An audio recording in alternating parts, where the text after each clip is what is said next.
Doutor, eu estou aqui com alguns estudos, né? E aí, o pessoal de casa entender, né? O nosso podcast foi bem elaborado, a gente fez várias pesquisas. E aqui eu tenho estudos da Faculdade de Ciências da Vida, FCV, que fala desses assuntos. Eu tenho aqui um dado interessante. Estresse ocupacional entre mulheres policiais. Sim. Aqui vai falar aqui é um estudo da Associação Brasileira de Pós-Graduação em Saúde Coletiva, né?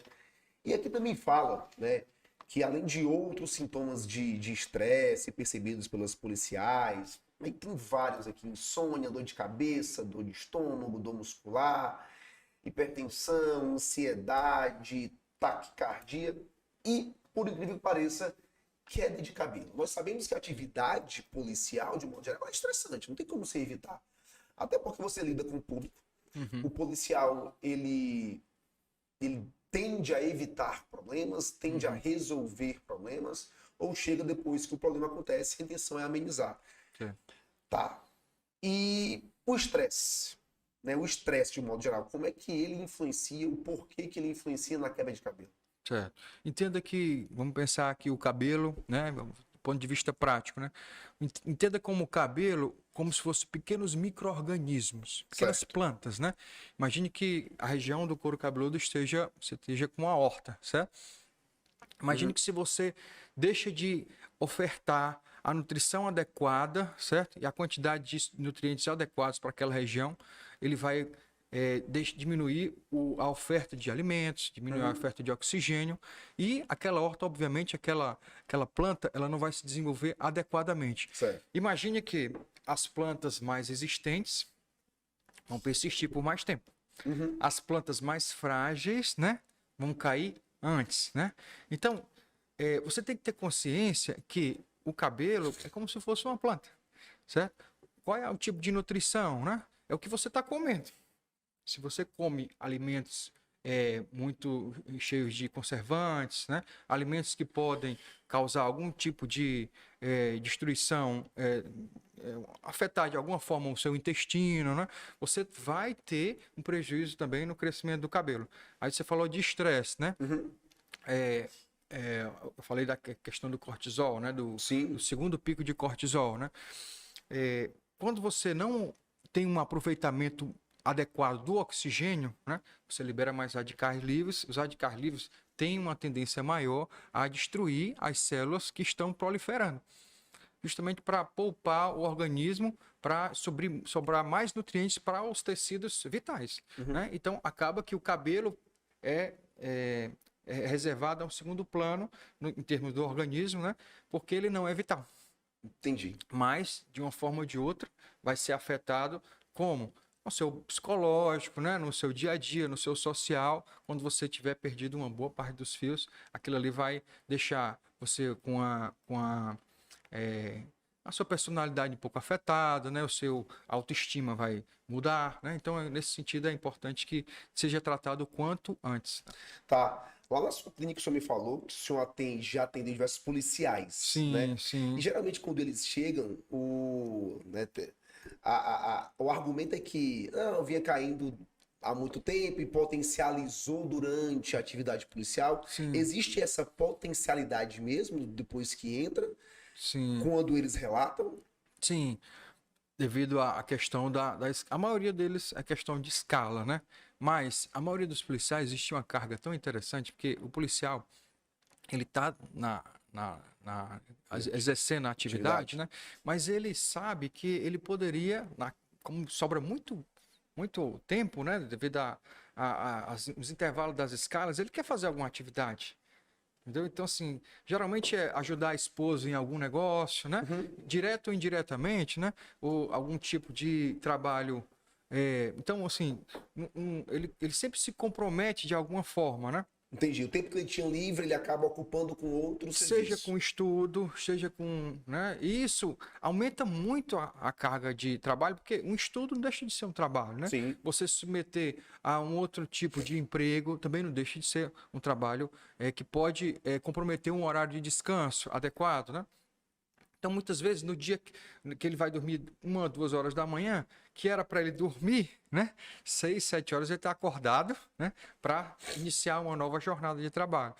Entendeu? Então, assim, é importante ter essa consciência do descanso pós plantão, pós Entendi. turno, né? Então vai somando.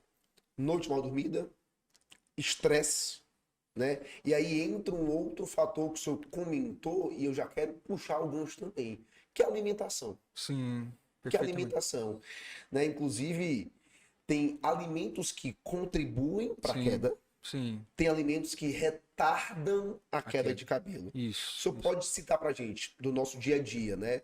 sim. Alimentos que contribuem para a queda de cabelo, que aceleram o processo de queda. E um Sim, detalhe, doutor, a gente fala de queda de cabelo, mas inclui barba também. sim. A barba não sofre tanto, porque ela não Mas tem é tanto mais. receptor, é mais a Tá. região do couro cabeludo. Então vamos lá. Alimentos que contribuem com esse aceleramento, né? Da Sim, queda de cabelo. pronto. Os alimentos que podem contribuir, né? Alimentos muito gordurosos, né? Alimentos que podem ter altos índices de açúcares, né? Pizzas, É, alimentos ricos em hambúrgueres, glúten, ricos em lactose, né? Que hoje é uma oferta muito grande, né? grande. Um exemplo muito clássico, né? Que é aquele alimento que você pode distender o abdômen, né? Que não tem uma digestão adequada e acaba que a pessoa pode vir adquirir ou então já tem e não sabe, que fica subdiagnosticado, as intolerâncias, né? Intolerância a glúten, né? Que está em massas, como você já citou, pizza, né? Macarrão, qualquer tipo de pão, os pães, né? Então, assim, é difícil você não comer fora e não submeter ao uso de algum desses tipos de alimentos, né? Inclusive, na nossa entrevista aqui com o Adriano Antunes, ele comentou sobre isso. Vou dar um exemplo, né? Ah, Ah, o cara vai entrar no serviço noturno, sim, ele entra por volta de 8 da noite, por exemplo. certo, 10 da noite, aí vai estender até as 4, 5, 6 da manhã, sim, tá? Qual foi a sugestão que ele deu? Beleza, vai entrar no trabalho noturno, janta em casa. E sim, janta, janta mesmo, sim, valendo, até porque você vai passar horas acordado. Então, sim, naturalmente, você vai pensar em ingerir alguma substância, alguma comida, sim, alguma bebida. E quando você está com a barriga cheia, está alimentado, você tende a errar menos. sim, Ah, paramos aqui para lanchar, tem uma pizza, tem um pastel, tem uma coxinha. sim, Então isso já vai contribuir para que você diminua o risco sim, à saúde. sim, Porque tudo é interligado. Falamos da noite mal dormida, é um ponto. uhum, E aí vem um outro ponto. Beleza, o estresse policial, que é natural da atividade policial. Aí vem um terceiro ponto, alimento. Já que você não tem como evitar a noite mal sim, dormida e ficar sim, acordado, já que sim, não tem como evitar o estresse, porque sim, faz parte, é inerente, você pode evitar como? No alimento. sim. Sim. Não é Aí, isso? aí é interessante você falou isso, porque acaba que ele pode até, por estar se relacionando, estar sempre com um colega que está no turno, né? É um Uhum. momento por mais que esteja no trabalho, é um Uhum. momento de você conversar com um colega, Conversar, é. tentar relaxar naquele ambiente, mesmo que em alguns momentos tensos, né? Você está ali com 3 ou 4 amigos, né? Do trabalho, que você vê sempre, né? Então acaba que aquele momento diz, vou jantar no turno, né? Vou parar, dar uma paradinha para jantar. Não vou comer em casa, né? Fugindo um pouco da sugestão Uhum. do colega, né? Do doutor Antônio, né? Isso acaba que você se submete a esse tipo de alimento que é lesivo, que pode causar, que é pobre em ômega 3, é pobre em nutrientes, e muito pelo contrário, é inflamatório. Então, você come um alimento inflamatório, se você tem uma distensão abdominal, tem dificuldade para absorver os nutrientes, porque o seu intestino está inflamado, né? Acaba que os nutrientes fundamentais para o crescimento do cabelo não são absorvidos. Silício, selênio, zinco, né, vitamina D, tudo isso acaba que é eliminado de forma inadequada ou não absorvido, né? Então, a questão da alimentação para o cabelo age, você se alimentando de alimentos pró-inflamatórios, age indiretamente, né? Você não está Entendi. absorvendo adequadamente. Tá, então vamos agora um outro ponto. Quais são os alimentos que são favoráveis ao retardamento da queda, que vão ajudar ali a você manter, né, sua Sim, saúde capilar? sim. Entenda que o cabelo, o que é feito o cabelo, né? Cabelo é queratina, cabelo é proteína, né? Então, assim, você tem que ter uma boa aporte de proteína.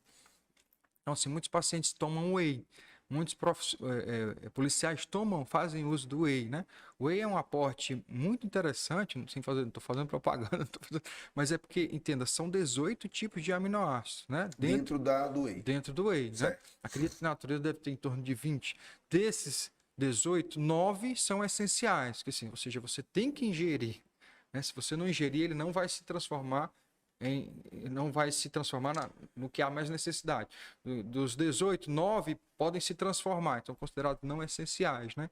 Os 9 essenciais são fundamental que você ingere. Se você não tem uma ingestão adequada desses 9, vai ter prejuízo de alguma forma no dia a dia e na formação dos tipos diferentes de proteínas. Então, o cabelo é feito de queratina e queratina é proteína. Na medida que você tem uma boa ingestão proteica, você perguntou dos alimentos, né? Peixes são alimentos ricos em proteína e ricos em ômega 3, que são oxidantes. Ovos. Os ovos é um alimento, talvez o alimento mais completo que existe na natureza, e extremamente acessível. Por isso está mais caro hoje em dia, né? Descobrir. Descobrir a importância dele, né?